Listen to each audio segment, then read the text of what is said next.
नमस्कार, मैं चंदन कुमार और आप देख रहे हैं द जन एक्सप्रेस इंडिया। आपको बता दूं कि जातिगत जनगणना की मांग को लेकर सुहलदेव भारतीय समाज पार्टी के द्वारा शुरू की गई सावधान यात्रा में आज का मुख्य केंद्र जनपद बलिया रहा। विधानसभा फेफना के अंतर्गत नगर पंचायत रतसण कला में आयोजित विशाल सावधान सभा में उपस्थित अपार जनसैलाब को सुभाषपा के राष्ट्रीय अध्यक्ष ओम प्रकाश राजभर ने संबोधित किया और लोगों के अपार समर्थन के लिए आभार व्यक्त किया। सावधान यात्रा के जनपद बलिया विधानसभा बांसडीह स्थित अम्बेडकर नगर चौराहे पर पहुंचने पर स्थानीय जनमानस व पार्टी कार्यकर्ताओं ने भारी संख्या में एकत्र होकर भव्य स्वागत व सत्कार करते हुए माल्यार्पण किया। 2024 में होने वाले लोकसभा चुनाव को देखते हुए सुभाषपा के राष्ट्रीय अध्यक्ष ओम प्रकाश राजभर ने पार्टी को मजबूत करने व लोकसभा में अच्छा प्रदर्शन करने के लिए जातिगत जनगणना कराने की मांग को लेकर 26 सितंबर 2022 को सावधान यात्रा को हरी झंडी दिखाकर रवाना किया था। आज जनपद बलिया के रतसण इंटर कॉलेज के मैदान में सावधान रथ यात्रा के स्वागत में आयोजित कार्यक्रम की अध्यक्षता करते हुए सम्मानित अध्यक्ष महोदय, संचालक महोदय, मंच पे विराजमान नेतागण, गायक साथी, सामने बैठे हुए फैसला देने वाले जज मालिकों, पत्रकार भाइयों, सुरक्षा में लगे सुरक्षा कर्मचारी अधिकारीगण, अभी आपके बीच में स्वागत का कार्यक्रम हो रहा था। आप लोगों को भी लगा होगा कि आज स्वागत क्यों हो रहा है। साथियों, 26 सितंबर से लगातार चल करके, चाहे हमारे साथ लगे हुए सिक्योरिटी के साथी हों, चाहे ड्राइवर हों, चाहे नेता हों, चाहे फोटोग्राफर हों, चाहे जो भी 26 तारीख से अनवरत चले, और आज हम उनका सम्मान नहीं करेंगे तो कौन करेगा? हम उनका सम्मान नहीं करेंगे तो कौन करेगा? अभी आज 21 तारीख है। आज कार्यक्रम यूपी में माननीय नेताजी के निधन से कार्यक्रम में थोड़ा तब्दीली हो गई।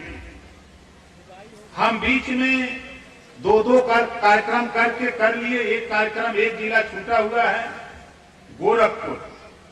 26 तारीख को हम गोरखपुर जाएंगे, कार्यक्रम करेंगे, फिर बलिया आएंगे और 27 तारीख को गांधी मैदान पटना सावधान महारैली का समापन होगा।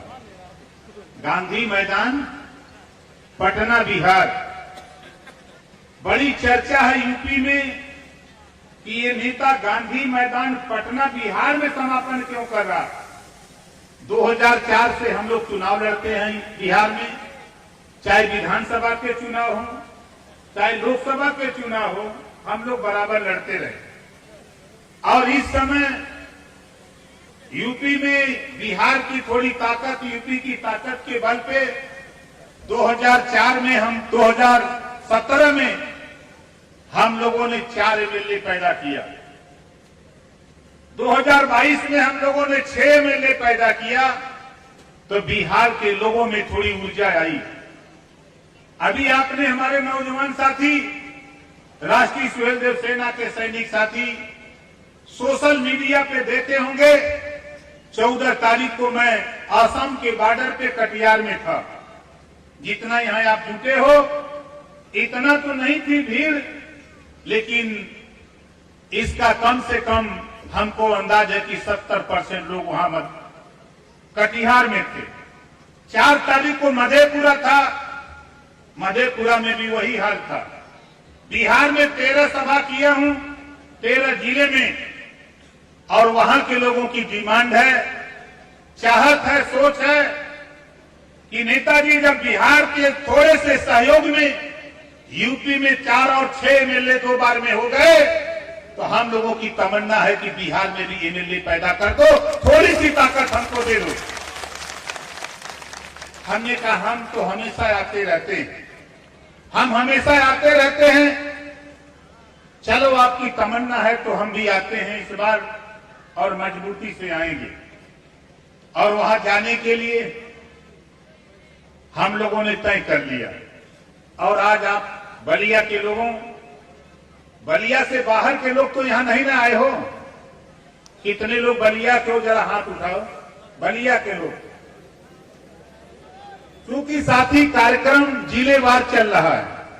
कल हम लोग गाजीपुर में थे, परसों भी गाजीपुर थे, 18 को मऊ थे, 17 तारीख को हम लोग जौनपुर में थे, 16 तारीख को चंदौली में थे, 15 को आपके आजमगढ़ में थे और 14 को कटिहार बिहार में थे। इस तरह डेली एक एक जिले में कार्यक्रम हम लोग करते चले आ रहे हैं। जिस तरह का जोश, जुनून, उत्साह सड़कों पर हमने बलिया में देखा, इसी तरह का जोश, जुनून और उमंग हमने मैनपुरी, एटा, इटावा, कन्नौज, कासगंज, फिरोजाबाद में देखा। यही जोश हमने आपके झांसी, बादा, चित्रकूट, हमीरपुर में जो हमारी टीम चल रही है वहां भी हमने देखा। इलाहाबाद में कल टीम गई थी, जो 4 टीम चल रही है। ये सावधान रथ यात्रा 4 टीम बनी है। बुंदेलखंड के लिए अलग, पश्चिमांचल के लिए अलग, मध्यांचल के लिए अलग, पूर्वांचल के लिए अलग 4 टीम चल रहा है। आज एक टीम गाजियाबाद में है, कल वो लोग रहेंगे आपके सहारनपुर का एक जिला छूट गया है, वहां रहेंगे। और एक टीम आज आपके कौशाम्बी में है और एक टीम आज बांदा में है। और हम पूर्वांचल की टीम के साथ आज हम बलिया में हैं। और हम क्या संदेश दे रहे हैं, यहां जितने लोग हो, हम सरकार को, हम पूर्व में सत्ता में बैठे हुए लोग, उनको भी ये बताना चाहते हैं कि बीमारी जो देश में, प्रदेश में बीमारी पैदा हो गई है, और वो बीमारी हम आपको बता रहे हैं। यहां जितने लोग हो, आप बताओ कितने लोग बिजली के बिल से परेशान हो, जरा हाथ उठाओ। आप ये बताओ, ये बीमारी है कि नहीं है? बोलो जोर से, बीमारी है कि नहीं? बीमारी है। जब विपत आती है देश के उद्योगपतियों के ऊपर, जब विपत आती है, RBI, reserve bank of India,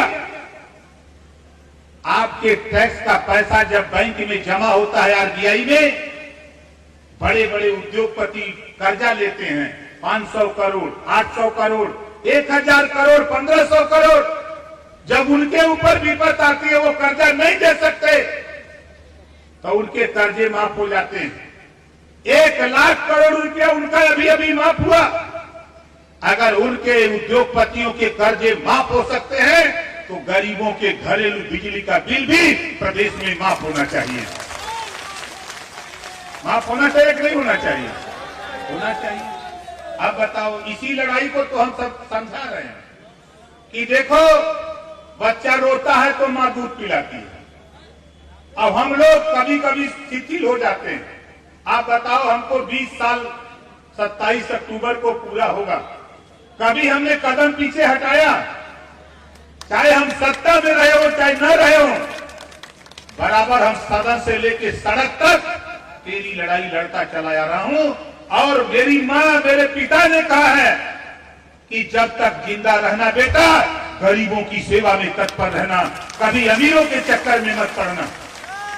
आज उसी की देन है, आज उसी की देन है कि चाहे हम पंजाब में मीटिंग करें, चाहे महाराष्ट्र में करें, चाहे बॉम्बे करें, चाहे उत्तराखंड करें, चाहे बिहार करें, चाहे बंगाल करें, चाहे यूपी करें, इसी तरह लोग चारों तरफ ओम प्रकाश राजभर को सुनने के लिए आते हैं।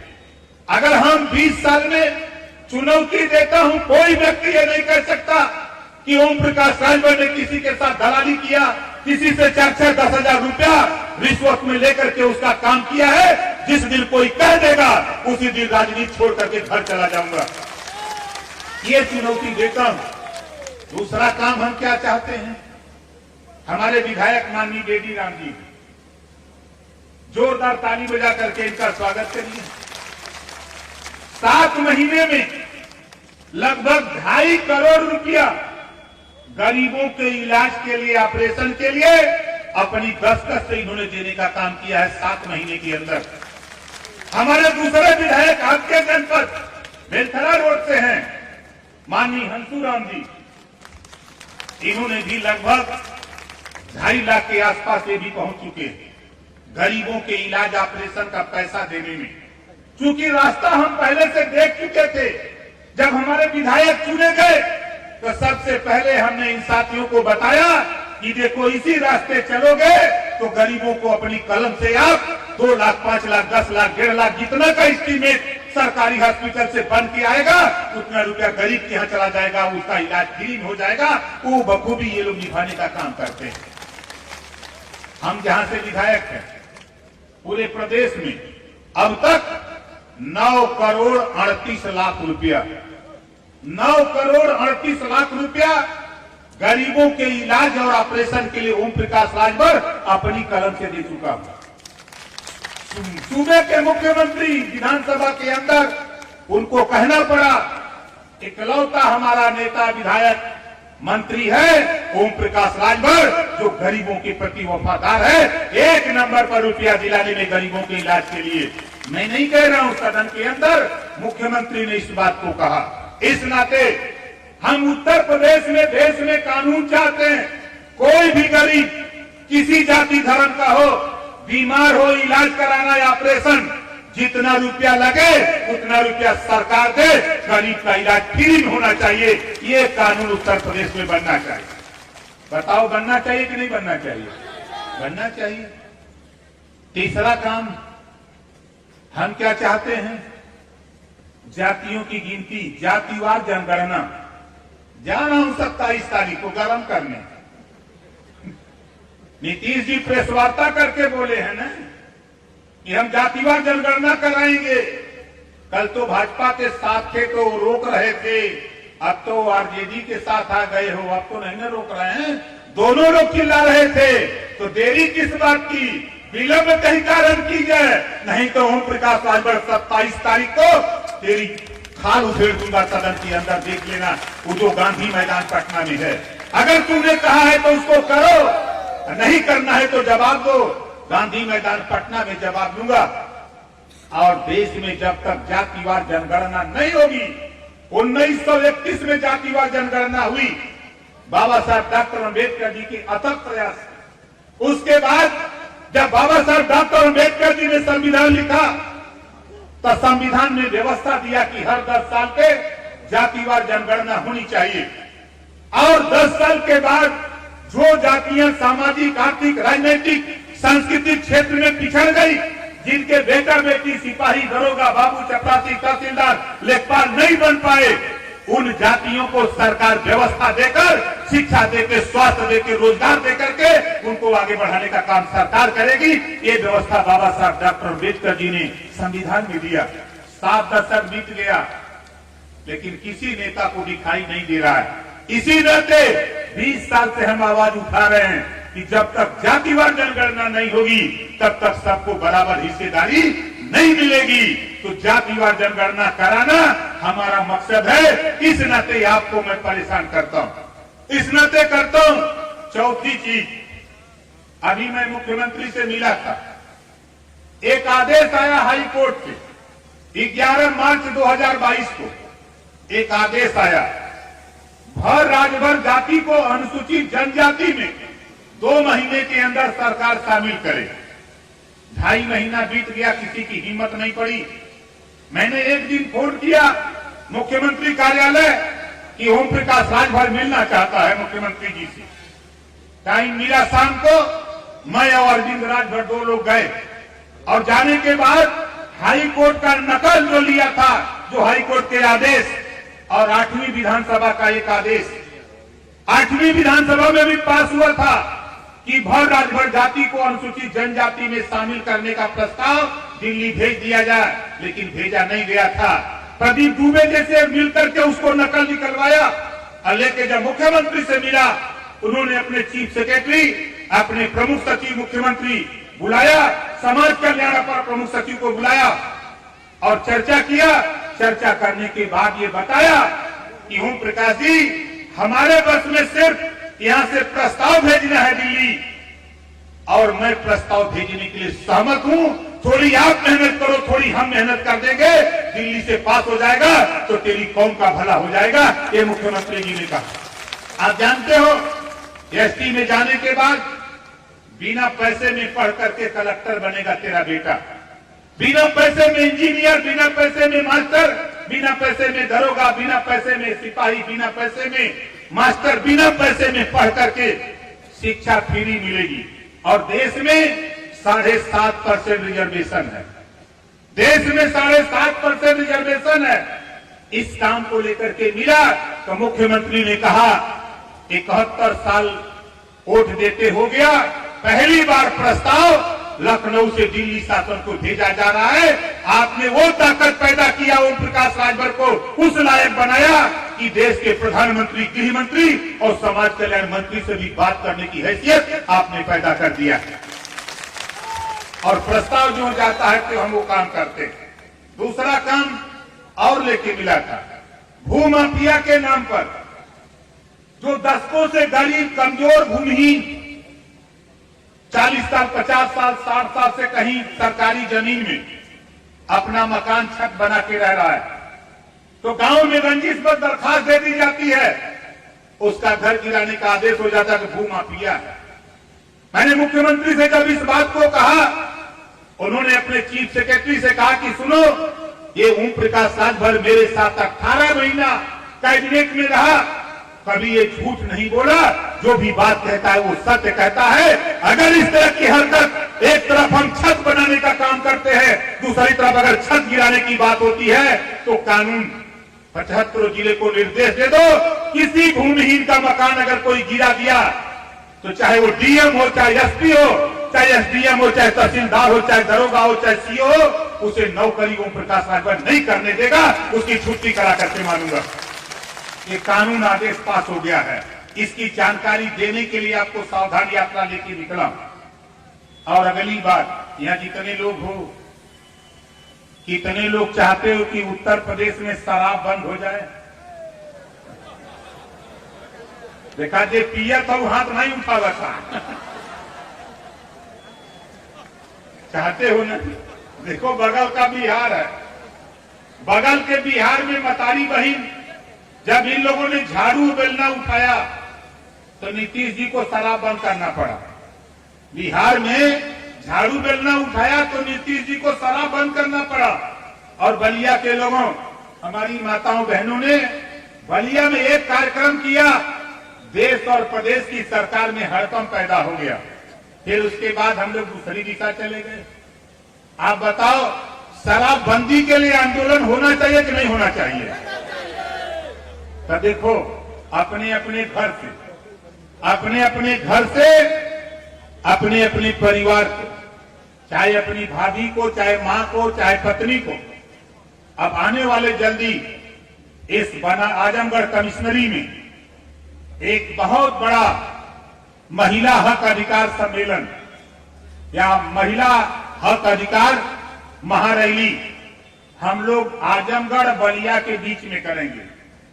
वो कहां होगा? मऊ में। हम ज्यादा नहीं, वहां ज्यादा नहीं जुटाएंगे, लेकिन 50,000 हमारा लक्ष्य है कि 50,000 महिलाओं को जुटाकर देश की सरकार को और प्रदेश की सरकार को संदेश देना है कि देखो, अगर आपको आय की चिंता है तो हमको अपने परिवार की चिंता है। सरकार को अगर आय की चिंता है तो हमको अपने बच्चे के भविष्य की चिंता है। इस नाते बिहार में, गुजरात में, पांडिचेरी में अगर शराब बंद हो सकता है तो बिहार में भी शराब बंद होना चाहिए कि नहीं चाहिए? चाहिए नहीं? उत्तर प्रदेश में, बिहार तो बंद हो गया है। वहां जब पिया था मशीन लगा देखो मुहवा में, हमरे एक दिन एक नेता गाड़ी में बैठा के लेके चले गए, वो पियले रहे पता ही नहीं, वो मशीन भिड़ा दर्शन के मुहे में। अब वो करे बात करी 9,000 ले लेना, 9,000 लेके तब छोड़ला, कहना पियले हो नेताजी, तू ना पियले लेकिन ये पियले, 9,000 देना पड़ा जुर्माना। वही तरह का कानून हम उत्तर प्रदेश में बनाने के लिए प्रयासरत है। कि किसी भी थाने में, किसी भी जिले में अगर शराब बिकती हुई पकड़ी गई तो सबसे बड़ा जिम्मेदार जिलाधिकारी और उस थाने का थानाध्यक्ष होगा। ये कानून हम उत्तर प्रदेश में बनाना चाहते हैं। और क्या चाहते हैं? आज बेरोजगारी चरम पे है, बेरोजगारी चरम पे है, बेरोजगारी चरम पे है। कैसे कम हो? हम कक्षा 4 से रोजगार परक शिक्षा, कलम बनाना, मोबाइल बनाना, मोटरसाइकिल बनाना, पंखा बनाना, 100 विषय ऐसा बने, एक विषय हर जाति के बेटा बेटी को पढ़ना अनिवार्य। देश में रोजगार परक शिक्षा लागू करने के लिए हम लोग सरकार बनाना चाहते हैं। सबका तो देख लिया गया। और आपको बता दूं, बलिया के लोगों, कांग्रेस हम आने से पीछे बदुइया एमएलए बायन करके, बहुजन समाज पार्टी के 1 एमएलए बचल बा, हम आने का 6 एमएलए बा, तीसरे नंबर पर है। आवेदनों पर ही हम दाव लगावत है। दिल्ली की पंचायत में भारतीय समाज पार्टी का जवान दिल्ली की पार्लियामेंट में पीला साफा पहन करके देखना चाहता हूं। आप बताओ कितने लोग चाहते हो कि सांसद अपना पैदा हो दिल्ली में? अब आपसे पूछना चाहता हूं, कोरोना में सब लोग अपने अपने घर में थे। जब कोरोना चरम पे था तो सब लोग घर में थे। सड़क पर कौन था? पुलिस। नेता लोग घरे में, पुलिस था सड़क पर। अपने परिवार की परवाह किए बगैर, उनको चिंता नहीं थी परिवार की, लेकिन आपकी चिंता करके वो सड़क पर थे। लेकिन धन्य है नेता इस प्रदेश के कि जब नेताओं की तनख्वाह बढ़ानी होती है तो नेताओं का हाथ उठ जाएगा। नेताओं को अपना निधि का पैसा बढ़ाना होगा तो सदन में हाथ उठ जाएगा। ये पुलिस विभाग के लोग ड्यूटी करेंगे 12 घंटा, 16 घंटा, 18 घंटा, 20 घंटा, और तनख्वाह पर है 8 घंटा। जब इनका तनख्वाह बढ़ावे तो होई तो नेतन का हाथवे टूट जाला, उठबे नहीं करे। जब नेतवन के कोनो मारे रहिए तो भाग के पुलिस के दिए कि बचावा। अरे यहू लोग के विषय में कई सदन में बोला। सदन में क्यों कहता हूं साथी? जब ओम प्रकाश राजभर इकलौता नेता जब सदन में पुलिस के विषय में बोलता हूं तो हमारी पार्टी छोड़ करके किसी पार्टी ने पुलिस की मदद करने के लिए कोई सहयोग देने के लिए तैयार नहीं होता है। आज आप उठा के देखो, पहले 200 रुपया मोटरसाइकिल, ये साइकिल अलाउंस मिलता था सदन के अंदर। जब सीएम से मुख्यमंत्री से जब बहस शुरू हुई तो 100 रुपया बढ़ाए, 300 रुपया साइकिल अलाउंस। थाने पर तो साइकिल बा, सिपाही जी दरोगा ने साइकिल से चला, तुम मोटरसाइकिल हो गई। मेहनत करो, बनाओ सरकार, 3000 रुपया महीना मोटरसाइकिल अलाउंस देने का कानून बनाया जाएगा। और क्या हुई? बॉर्डर सीमा, बलिया का सिपाही बादा में, आजमगढ़ का सिपाही आगरा में, गाजीपुर का सिपाही गाजियाबाद। अब छुट्टी मिली 4 दिन का, 1.5 दिन आवत, 1.5 दिन जा, तो 21 दिन बची। एक दिन ही अपने परिवार में रही हैं और करे बाद गुस्से ले रही हैं थाने पर, और तब तक तो वो लोग मार्केट करके पहुंच जाने, लेके दरखास्त खिलाई दरोगा जी, चलो घर हटो। तू लोग आवाज नहीं लीजिए, तब 2-4 झापड़ तो दे ही नहीं है। ज्यादा गुस्सा रहता, गुस्सा उनका ओम प्रकाश राजभर उनका गुस्सा ठंडा करना चाहता है। बॉर्डर सीमा समाप्त करके वो अपने जिले में ड्यूटी करे ताकि उसका गुस्सा शांत रहे और आपके ऊपर कोई जुर्म जाति अत्याचार न हो। बॉर्डर सीमा खत्म होगा और नेता लोग का तनख्वाह बढ़ा ले चाहते, ये लोग का भोजन भत्ता बढ़ाओ बदे नेतवन के ना लौकर, ये लोग का वर्दी भत्ता बढ़ाओ बदे ना लौकर। यही वजह ओम प्रकाश राजभर मन मिजाज बनाया हूं साथियों कि आप घबराओ नहीं। अभी तो 20 साल पूरा हो था, 20 साल में 6 एमएलए, अयोध्या पारी 24 में चापल जाई तो 2 एमपी हो जाइए, 2 एमपी दिल्ली की लइहन और 6 एमएलए लखनऊ की लइहन। रोज सदन चली तो रोज पेपा हुई, धरी धरा हुई सदन में का भैल बा। अरे वही बदले वोट देकर तू लोग भेजले हुआ। आप बतावा सदन के अंदर ओम प्रकाश राजभर बढ़िया से लड़ता है कि नहीं लड़ता है? हाथ उठाओ, किसको किसको पता है, लड़ता है ना। और हमरे विधायक हमने 6 जने भाई, पहलवा तो 4 जने रही, हम चापी तो 3 जने खूब मेज बजा में तो कुल खाए नने बहुत चिल्लाते हैं। अब इतना पारी 6 जने है, जब चापी रहे तो कुल चिल्लाए लगा धना यार इन्होंने का खा के आवल पता ही नहीं। आज देखिए आपके विचारों से, आपके आंदोलन से आप बड़ी ताकत, नाम मैं बहुत सुना करता था संजय भाई का, आप लोग भी सिकंदरपुर के लोग सुनते थे, लेकिन आज आपके बीच में आपकी पार्टी ज्वाइन किए हैं। संजय भाई जरा जोरदार ताली बजाकर स्वागत करिए। ताली में दम ना हो, बलिया है यार, बारे बलिया।